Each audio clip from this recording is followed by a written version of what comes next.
Hello বন্ধুগণ, কেমন আছেন সবাই? আমি আলহামদুলিল্লাহ ভালো আছি। আজকে এসেছি একটা ওয়ার্কশপে। আমাদের ব্যবসায়িক প্রতিষ্ঠানের একটা কার্য হিসাবে এইটা আমাদেরকে করতে হয়।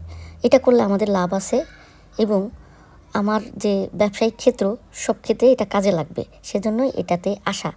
তো এখানে আসার পরে আমরা পিছনে সিট পেয়েছি, কারণ লেটে আসছি তো সামনে সিট পাওয়ার কথাই না। তো ওইখানে ওয়ার্কশপে অনেক সুন্দর সুন্দর কথা হচ্ছে, আলোচনা হচ্ছে, শিক্ষণীয় অনেক কিছু আমাদের জন্য বক্তব্য দিচ্ছেন। তো যাই হোক, এরপরে ওখান থেকে কিছু ফর্মালিটি মেনটেন করলাম, বসে আছি, মনোযোগ সহকারে শুনছি, সেটা দেখালাম।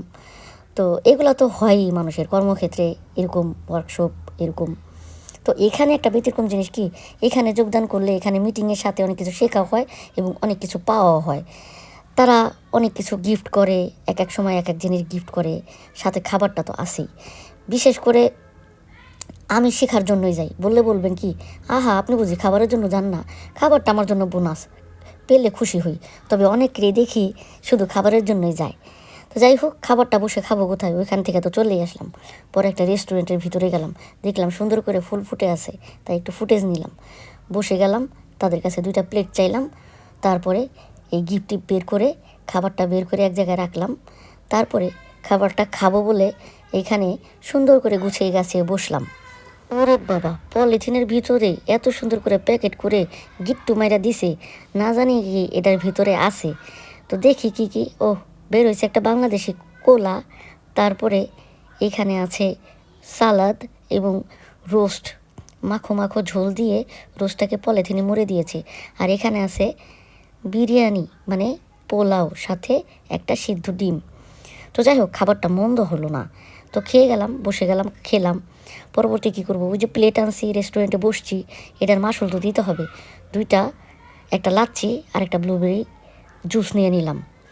তো ওইটা খেতে গিয়ে আমার একটা মারাত্মক অভিজ্ঞতা হলো। এই অভিজ্ঞতার কথা আর কী বলবো আপনাদেরকে।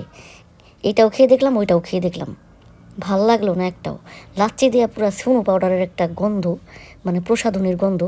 আর ব্লুবেরি যেটা, ওইটা পুরা একটা 1 মিনিট স্যালাইন দিয়ে বানাই দিছে, শুধু সৌন্দর্যের জন্য কালারটা একটু অ্যাড করছে আর কি। এটাই বোঝা গেল। পরবর্তীতে আমি চিন্তা করলাম, একটা কাজ করলে কেমন হয় দেখি, এইটা আর ওইটা 2টা একসঙ্গে মিক্স করে খেলে কেমন লাগে। তো মাথায় যখন বুদ্ধিটা আসলো, শুরু করে দিলাম, কারণ ওইটা খেয়ে তো আমি কোনো মজাই পাচ্ছিলাম না। ব্যাপারটা হলো, তাদের এই ছুতিমুছি 2টা জিনিস দিয়ে আমি আবার ছুতিমুছি আর একটা জিনিস বানাই নিলাম। খেয়ে দেখলাম তাদের চাইতে বেটার হয়েছে। তো ভালোই হলো, নিজের তৈরি করা জিনিস তো, খেয়ে খারাপ লাগলো না, বেশ ভালোই লাগলো। বুদ্ধি, বুঝছেন? তো যাই হোক, কাজকর্ম শেষ করে, খাওয়া দাওয়া শেষ করে, বৈশাখ গপ্প গুজব শেষ করে এখন বাড়ির পিঠে চললাম। এই তো খাওয়া দাওয়া শেষ, অবশিষ্ট যে গিফটগুলো ছিল সেগুলো নিয়ে বাসায় চললাম। তাকে একটু হাই বাই করে চললাম, কারণ সেও আমাদের সঙ্গে খাওয়া দাওয়া করেছিলেন, তো সেই জন্য তো মনে থাকবে তার কথা। এখন চলে যাই, ভালো থাকবেন সবাই, আল্লাহ হাফেজ, আসসালামু আলাইকুম।